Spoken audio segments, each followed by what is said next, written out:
Minister of Education wishes to make a statement to the House this morning. Minister. Ledócéad can cóirle bhhailm righteous a dheanú ar an turas faoi cur chun cin an idithis rinse daid sé grúpa cur lúcoin an aire I marcha. With your permission, Mr Speaker, I wish to make a statement on the report of the Ministerial Advisory Group on Advancing Shared Education, which was published in March. In doing so, I wish to set out my response to the recommendations and indicate how I intend to move forward. Advancing shared education is one of the most important and sensitive challenges facing civic society. If we are to succeed, there must be a shared readiness to change. Members will recall that advancing shared education is at the heart of the programme for government, and establishing the Independent Advisory Group was a key commitment. I was very pleased when Professor Paul Connolly from the School of Education at Queen's University agreed to chair the group, and his fellow members Don Purvis and PJ O'Grady also took up the challenge. I would like to thank them for their work and for producing a very comprehensive, thoughtful and thought-provoking report.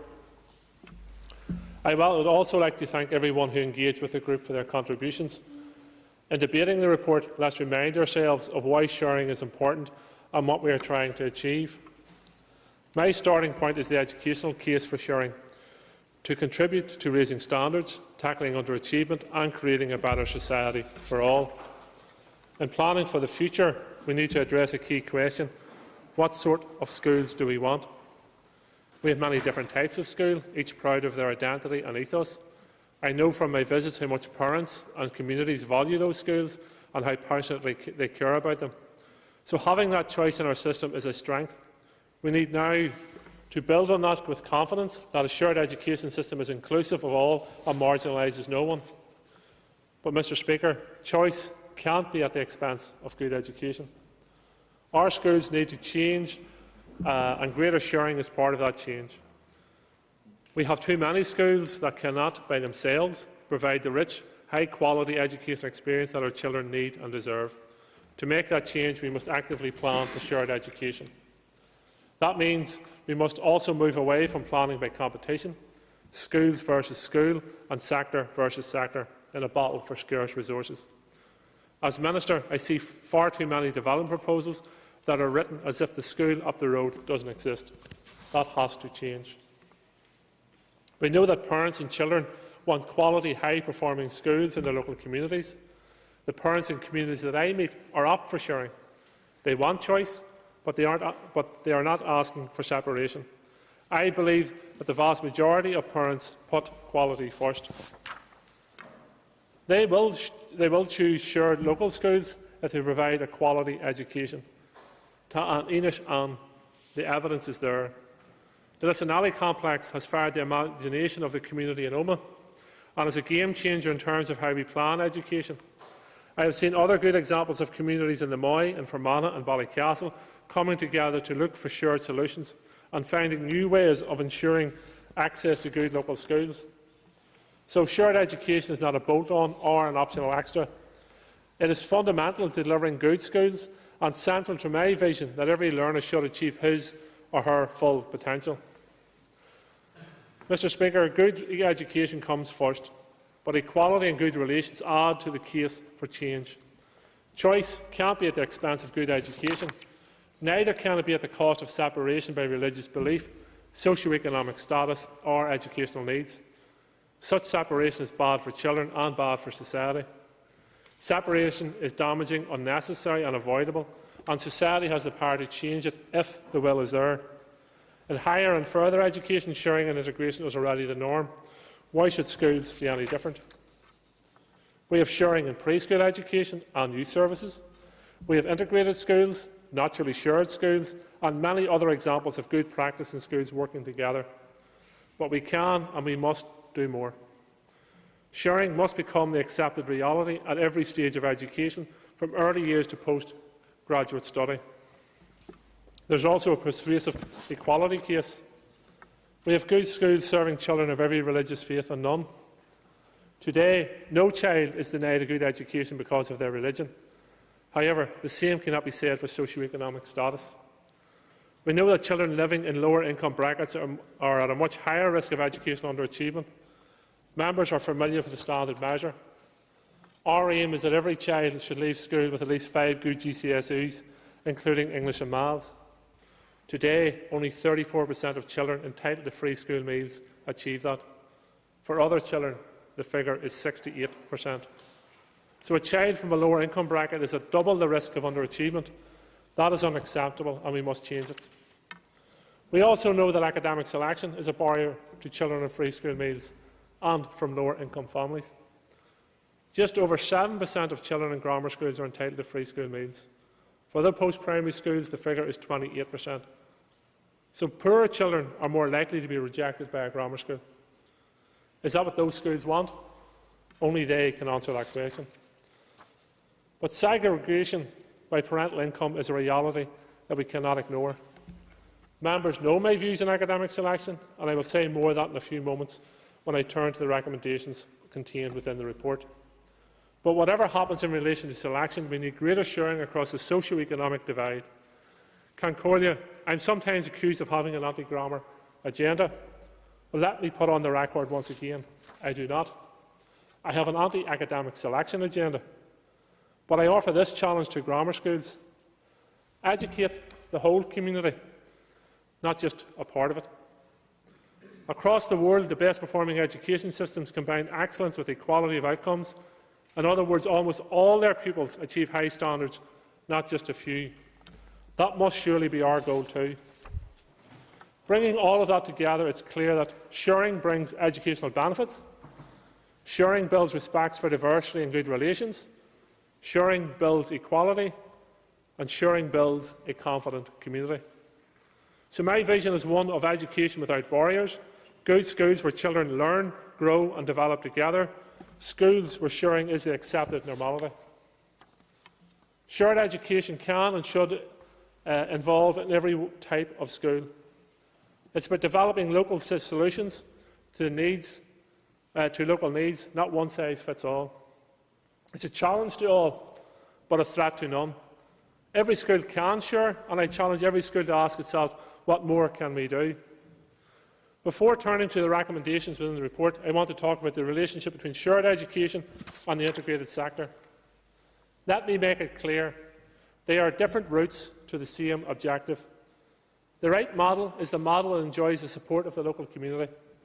Integrated education will continue to play an important role, and my department, in line with its statutory duty, will continue to encourage and facilitate it. Shared education should also be encouraged and facilitated, and communities should be encouraged to choose the model that suits them best. This is in line with the current approach to integrated education, where the transformation process begins with consultation with the local community and a parental ballot before the submission of a development proposal to the department. Every community should be on a journey to sharing. Different routes will be chosen, and some will get there sooner than others. When a community takes a step, however modest, we should encourage and support them, and yes, perhaps challenge them to go further, but in a positive manner. Let me now turn to the recommendations contained within the report. The report contains 20 recommendations in 5 groups. I welcome all of the recommendations. There are some that I accept fully and will aim to take forward as soon as possible. There are others that I accept in principle, but there may be a better way forward than what the group recommended. A third group needs further consideration and debate here in this Assembly and across our society. The recommendations begin with mainstreaming, which is the right starting point. We need to ensure that sharing is in the DNA of our education system, in legislation, policy and the structure of ESA. I want to be in a position to bring the Education Bill back to the Executive and the Assembly in the coming weeks. However, I cannot do that on my own. In bringing the bill back, I propose to include a statutory definition of shared education and provisions for ESA to encourage and facilitate it. These will complement the provisions on integrated and Irish medium education and will not reduce or dilute them in any way. I will also require ESA to reflect sharing in its structure, in its corporate plans and its strategies, and I will hold them to account for it. The report also recommended the inclusion of a shared education premium in the common funding scheme. I accept this in principle, but further consideration is needed before we move to implementation. However, I acknowledge that if shared education is to grow and develop, then we will need to mainstream financial support for any additional costs involved. Shared education is very much at the heart of the Together Building a United Community programme. In addition to those programmes, my department is working with Atlantic Philanthropies and OFM DFM with a view to put in place an additional funding programme to support shared education. As we move ahead, I will look carefully at the evidence so as to ensure whatever financial support we provide is targeted at what works best. I also need to see what additional resources my executive colleagues will make available for mainstreaming. The second group of recommendations deal with supporting schools, ensuring that sharing delivers real educational benefits, and recognising and promoting the spread of good practice. I welcome these recommendations also. I have asked the Chief Inspector to consider how best to take them forward in the inspection process and the inspection cycle and report back to me. We ask a great deal of our teachers, and it is right that we equip and support them to deliver. That is why ESA will have statutory duties to ensure support for teachers in schools and governors. I also welcome the recommendations in supporting and developing teachers. These will be fed into the revised Teacher Professional Development Strategy, which is already under development. I will ensure that it includes an examination of how best to equip and support teachers to deliver shared education. The third group of recommendations, numbers 9 to 14, focus on what schools need to do in relation to engagement with parents, the delivery of the curriculum and the rights of children and young people to participate in the decisions that affect them. I welcome these recommendations. As I said earlier, supporting schools will be key to part of ESA's role, and this will include supporting schools to communicate with parents. Recommendation 10 calls for a review of the delivery of key aspects of the curriculum. I accept this recommendation in principle and welcome the emphasis on promoting equality. However, taking this forward requires careful thought. In any review of the curriculum or its delivery, our aim must be to support teachers to adopt best practice. Therefore, as a first step, I have asked the Chief Inspector to carry out a survey of current practice, with a particular focus on what additional support and development teachers need. The report draws attention to the right of young people to participate and be heard in relation to decisions that affect their lives. I support this, and my aim is that every school will have an effective method of encouraging young people's participation in the life of the school. My department will continue to encourage schools to implement the Democra School programme and to take the advice, support and guidance pack available from the Commissioner for Children and Young People. However, I believe that effective participation of young people is likely to be achieved more effectively if the approach is decided by the schools themselves rather than being imposed from the outside. Therefore, I prefer not to go down the compulsory route at this time. However, I will keep this under review, and if sufficient progress is not being made, then I will consider the case for stronger action. The report also recommended that schools should be subject to the statutory equality and good relations duties in Section 75. I strongly support the intention behind that recommendation. Every school must play its part in promoting equality of opportunity and good relations.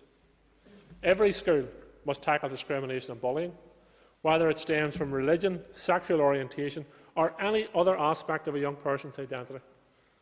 Members will be aware that this is a cross-cutting matter, as equality legislation is the responsibility of OFM DFM.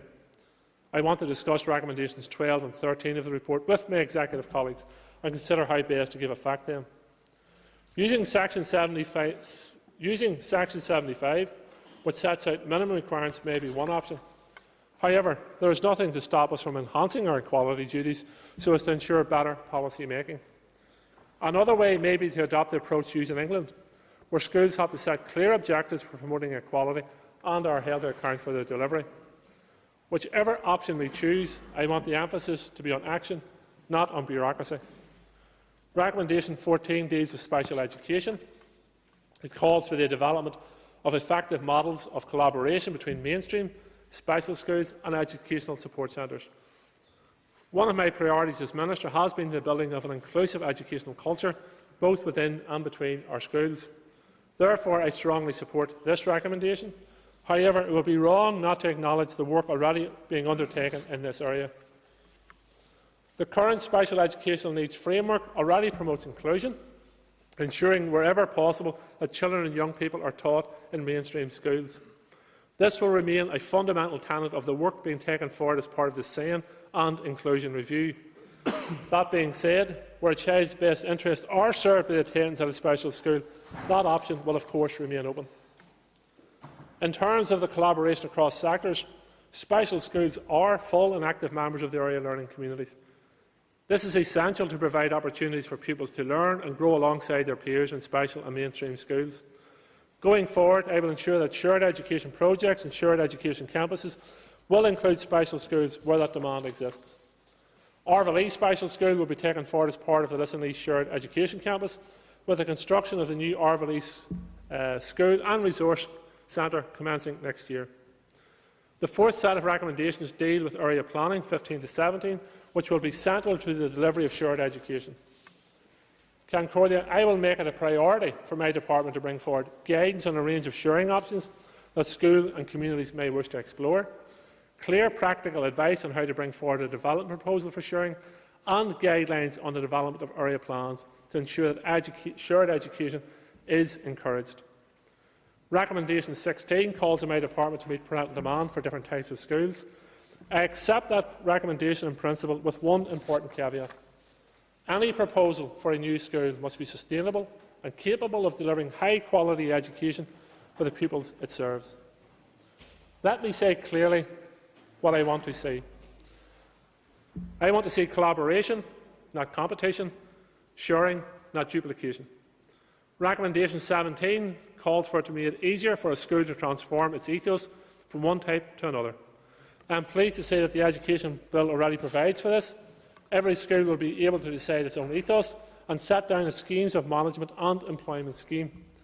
Any school will be able to change its ethos at any time simply by bringing forward new schemes. There will be no need for any complex or bureaucratic legal procedure. Finally, let me turn to the recommendations on academic selection 18 to 20.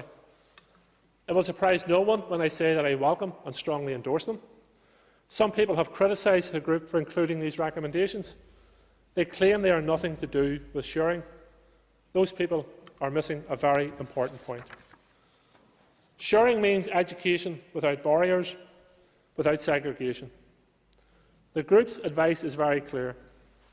Selection discriminates, selection divides, selection is a barrier to children from low-income families. Those who ignore the evidence should ask themselves, if segregation by religion is wrong, how can segregation by income be right? I look forward to the day when this Assembly decides to end academic selection for good. Until that day, I will strive to make it irrelevant and to limit the damage that it does. I will continue to promote all-ability schools where academic and vocational learning is the norm, and these will be taken forward through the area planning as recommended by the advisory group.